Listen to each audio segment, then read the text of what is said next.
자, 일단은 여러분들이 매매를 할 때 좀 중요하게 생각할 거 항상 제가 여러분들한테 말하는 게 있어요. 그 뉴스가 떠서 종목이 오른다라고 생각을 하는데 올라갈 상황에서 뉴스가 뜨는 거거든요. 그러니까 보통 오늘처럼 반도체 올라가면 이제 와서 많은 분들이 막 반도체 뉴스를 봐요. 막 반도체 앞으로 뭐 실적이 뭐 좋아질 수도 있다더라. 앞으로 뭐 수요가 개선된다더라. 이런 뉴스들 때문에 반도체가 올라갔다라고 생각을 하시고 그걸 보고 추매 타점을 잡는다든지 신규 진입을 생각하시는 분들이 굉장히 많거든요. 그런데 항상 여러분들이 주식할 때 주의해야 될 건 뉴스 때문에 올라가는 게 아니라 올라갈 종목은 뉴스가 떠요. 그러니까 이미 여러분들이 뉴스를 봤을 때는 이미 많이 올라간 종목들이 많다는 거예요. 그래서 그런 곳에서 따라잡는 건 그런 뉴스를 보고 투심이 자극돼서 온 개미들끼리 투심 가지고 이제 탑을 쌓는 거에서 내가 이제 폭탄 돌리기 한다는 느낌이라고 이해하셔도 좋을 것 같아요. 그래서 이제 뉴스 보고 매매하는 거 이런 거 상당히 위험하고 일단은 그렇게 하기보다는 이제 우리는 흐름을 생각하면서 매매를 해야 돼요. 그러니까 반도체 섹터라는 것도 단순히 뉴스 때문에 올라가는 게 아니라 각각 영향을 받는 것들이 있어요. 이런 걸 이해하면서 지금 뉴스가 좋은 뉴스가 많이 떴는데 그래도 팔아야 돼 라는 판단을 내릴 수 있는 거고 지금 뉴스가 좋은 게 많이 뜨고 있는데 더 갈 것 같아. 이런 것들 어떻게 보면 여러분들 이런 게 좀 궁금하잖아요. 이게 개별 종목의 차트 가지고만 분석할 수 있는 게 아니다. 오늘은 어떤 식으로 얘기를 해드릴 거냐면 자 일단은 아나운서님한테 또 질문을 하나 해볼까요? 네. 자 반도체 섹터에 영향을 가장 크게 주는 최근에 영향을 가장 크게 주는 미국 기업은 뭘까요? 가장 크게 주는 미국 기업. 너무 어렵나요? 채팅창에서 혹시 채팅창 엔비디아. 맞죠. 네 맞아요. 엔비디아. 그렇죠. 아무래도 죄송해요. 사실 상두님이 정답 맞췄어요. 그 AI 반도체 시대를 열었던 그 기업. 그래서 네. 엔비디아의 주가에 따라서 반도체 관련주들이 그 희비가 갈린다라고 보시면 되거든요. 그러니까 쉽게 말해서 내가 갖고 있는 반도체가 완벽한 반등 자리야. 그래서 이거는 진짜 빼박이다. 이건 무조건 반등할 거야.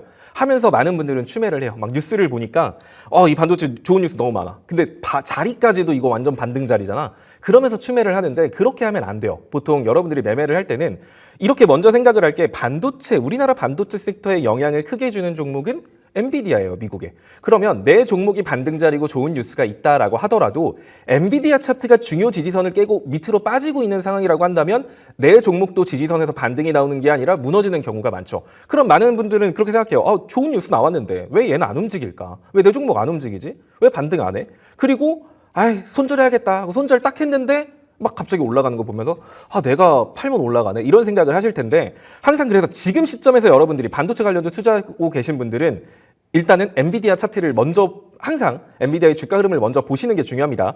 일단 차트 한번 볼게요. 자, 엔비디아 차트. 제가 이거를 이제 아침 방송이라던가 이렇게 방송에서 여러 번 말을 했었어요. 엔비디아 같은 경우는 현재 우하향 추세예요. 자, 엔비디아가 우하향 추세이기 때문에 기술주들의 이슈, 최근에 보면은 기술주들 이슈 거의 없잖아요. 그 이유가 뭐냐면 그 최근에 미증시를 견인해왔던 엔비디아가 우하향 추세로 들어가면서 뉴스가 나올 게 없는 거예요. 그러니까 엔비디아 자체가 우하향인데 뭐 기술주의 투심을 자극할 만한 뉴스가 나와봐야 시장이 크게 반응 안 하는 겁니다. 결국 다시 기술주 중심의 시장으로 넘어가고 시장에 강하게 반등이 나오기 위해서는 엔비디아가 상승하지 않아도 돼요. 다만 하락 추세에서는 벗어나야 되는 거거든요. 자, 엔비디아의 주가 흐름 볼게요.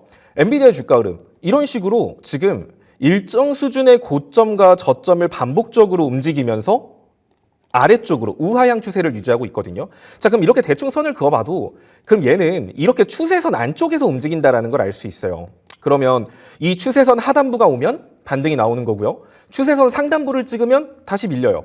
그리고 추세선 하단부 근처에서 반등이 나오고요. 다시 추세선 하단 반등이 나오는 겁니다.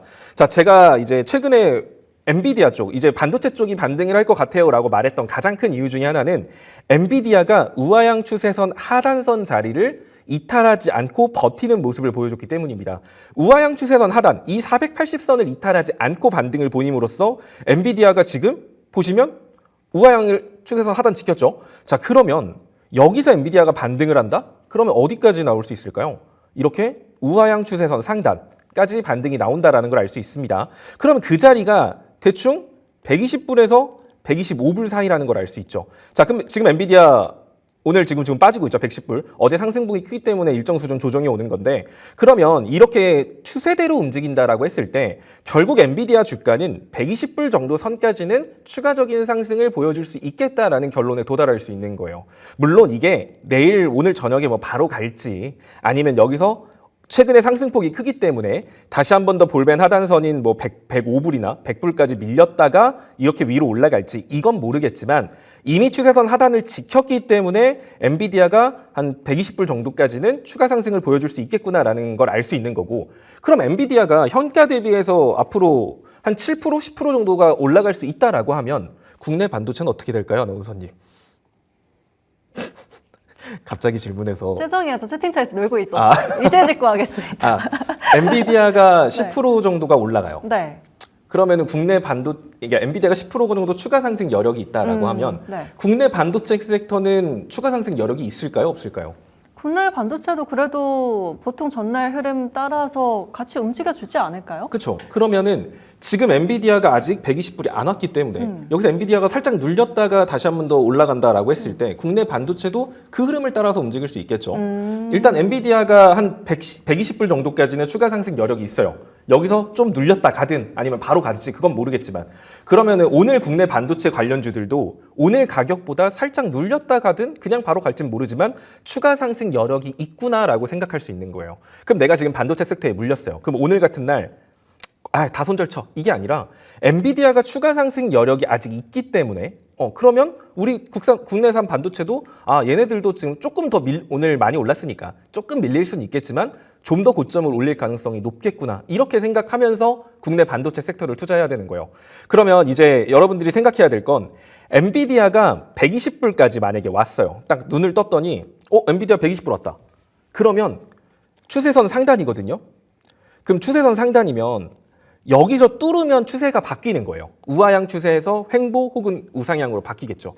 근데 뚫을지 안 뚫을지 우리는 몰라요. 이 자리를 만약에 못 뚫으면 어떻게 된다? 다시 한 번 더 추세선 하단 자리까지. 그때는 지금보다 저점이 더 내려갈 거예요. 그러면 엔비디아가 120불에 딱 왔어요. 근데 내가 가지고 있는 국내 반도체 관련주들 딱 보니까 전날 엔비디아 120불 왔다고 막 박수 치면서 야 엔비디아 뭐 120불 탈환했대 막 하면서 막 좋은 뉴스들 막 띄워요. 막 그러면은 보통 사람들이 어떻게 하냐면 거기서 더 사요.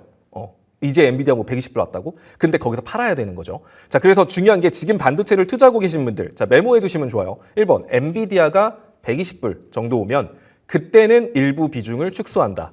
이거 굉장히 중요해요. 그러니까 다 팔면 안 돼.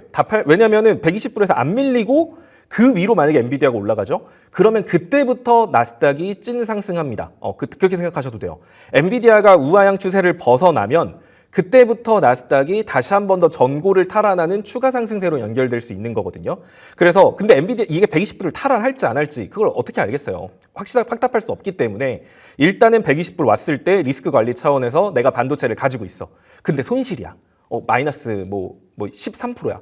그렇다고 하더라도 엔비디아가 일단 120불 오면 거기서 일부 비중, 갖고 있는 비중의 한 20% 정도는 덜어내야 됩니다. 그러니까 본인 종목의 차트를 보지 마요. 그리고 뭐 본인 종목이 뉴스 좋다고 그렇게 할 게 아니라 일단 큰 흐름, 반도체 섹터의 큰 흐름을 먼저 봤을 때 엔비디아가 120불 이거 한번 체크를 하셔서 여기 오면 반도체 일부 줄인다. 이거 진짜 외워두셔야 돼요. 그리고 그 위로 올라간다? 근데 엔비디아가 다음날 그 위로 올라가서 한 2, 3거래일 정도 121선 위에서 놀아. 그럼 내가 줄였던 걸 다시 사면 돼요.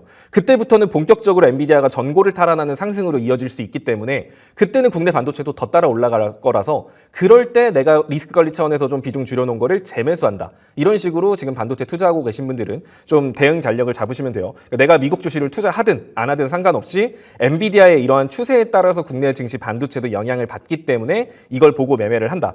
자, 그거랑 또 코스피 같은 경우는 반도체예요, 그냥. 코스피 지수는 반도체 지수와 비슷하다라고 보면 돼요. 거의 한 몸입니다. 코스피 지수가 더 올라가면 반도체도 따라 올라가고 코스피 지수가 빠지면 반도체도 빠져요. 그래서 반도체를 투자하고 계신 분들이 첫 번째로 생각할 건 엔비디아의 아까 그런 흐름, 그리고 두 번째로 생각할 게 코스피 지수예요. 자, 코스피 지수 같은 경우는 일단은 일전에 제가 이제 2560포인트 이거 되게 중요해요. 깨지면 큰일 납니다. 막 추세 이탈하면 하락 추세로 갈 수 있어요. 막 이런 얘기들 많이 했잖아요. 코스피 지수가 지금 단계에서는 오늘 많이 오른 것 같지만 사실 그래 봤자 얘는 아직 하락 추세예요. 그러니까 여기서 오늘 반등했으니까 이렇게 쭉 올라갈 확률보다, 그러니까 이렇게 올라갈 수도 있죠. 근데 이렇게 올라갈 확률보다 올라가는 척 하다가 내리꼽을 확률이 더 높아요. 현 시점에서는. 그러니까 그게 중요해요. 그러면 코스피 지수가 추세를 바꾸기 전에는 반도체 섹터가 나오는 반등들은 거진 다 기술적 반등이구나라고 생각하시면 돼요. 그러니까 고점을 갱신하겠구나라는 생각보다는 기술적 반등. 그러면 코스피 지수가 상승 추세로 들어가면 반도체는 계속 올라갈 거예요. 고점을 갱신하겠지. 하지만 코스피 지수가 상승 추세로 진입하기 전까지는 반도체는 그냥 기술적 반등이라는 생각만 가지고 매매를 하셔야 되는 거고, 코스피 지수가 다시금 상승 추세로 돌아가기 위해서는 코스피가 2550, 2560포인트 이 위로 올라가야, 이 위로 만약에 반도체 올라갔어. 그럼 그때부터는 여러분들은 뭐 별 걱정 안 해도 돼요. 내가 반도체 지금 마이너스 13%인데 냅둘까요? 홀딩할까요? 코스피 2560 올라갔다? 그럼 안 건드려도 돼요. 그거 다 수익으로 바뀔 거예요. 근데 2560 위로 올라갈지, 여기 못 뚫고 다시 내리막길을 탈지 이걸 모르죠. 그러면 2560포인트에 왔을 때도 마찬가지로 내가 반도체를 가지고 있다면 일부 비중은 줄여야 돼요.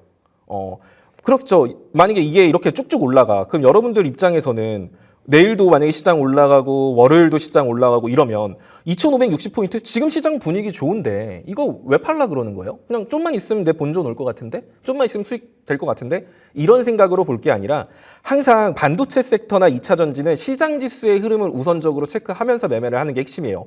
그냥 뉴스 보고 개별 종목 차트만 보면 진짜 크게 당하는 경우가 많기 때문에. 그래서 또 메모해 둘 거. 일단 코스피 지수가 2550이나 2560포인트에 왔다. 그러면 내가 가지고 있는 반도체의 손실이 뭐 크든 적든 수익이 크든 적든 또 그 자리에서 일부 비중은 줄인다. 이거 되게 중요합니다. 그렇게 줄인 상태에서 얘가 자연스럽게 위로 올라갔어요. 자연스럽게 2560을 탈환했네.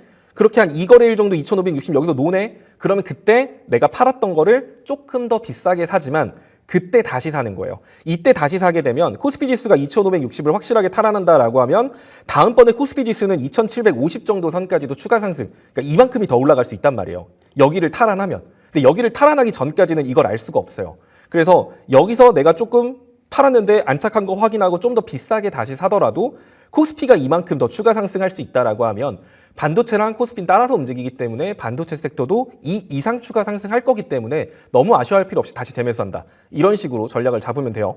근데 2560포인트 오면 일부 비중 또 줄인다. 그렇게 줄여놓고 밀렸을 때 내가 줄였던 거 다시 사는 거예요. 그렇게 코스피 종목은 좀 반도체 섹터는 정리하시면 좋을 것 같고요. 자, 두 개 말씀드렸어요. 일단 1번. 일단 이건 단기 관점이에요. 첫 번째는 엔비디아가 120% 왔다. 그러면 내가 반도체가 손실이든 수익이든 수익폭이 크든 적든 손실폭이 크든 적든 관계없이 보유 비중의 15%에서 20%는 줄이고요.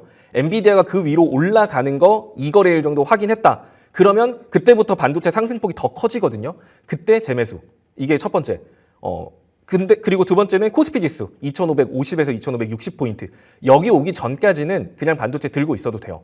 그냥 웬만하면 들고 있고 거기 찍으면 비중 축소, 그 위로 올라가면 다시 재매수. 그러니까 반도체 고점에 물려 계신 분들은 이런 식으로 좀 큰 가이드라인을 잡고 매매를 하시는 게 진짜 중요해요. 그냥 아무 생각 없이 그런 중요한 자리가 왔는데도 나는 손실이니까 냅둬야지 뭐 하면은 손실 줄어들고 늘어나고 이런 것밖에 구경하면서 시간만 보내는 거거든요. 근데 이런 중요 포인트들마다 내가 조금씩 대응을 하면은 손실이 정말 큰 종목도 팔고 밑에도 조금 밀리면 다시 사고 이런 걸 반복하면서 중간중간에 구간 대응을 통해서 수익이 쌓여가는 거거든요. 그래서 이런 식으로 반도체 섹터는 여러분들이 보시면 될 것 같고 2차 전지를 봐드려야 되는데 시간이 30분이라서 이제 종목 상담을 해야 되지 않을까 싶어요. 그래서 2차 전지에 대한 이런 분석들은 저희 여기 뭐 아까 QR코드 뭐 텔레그램방 뭐 있는 것 같더라고요.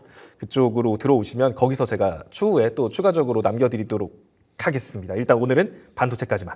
네.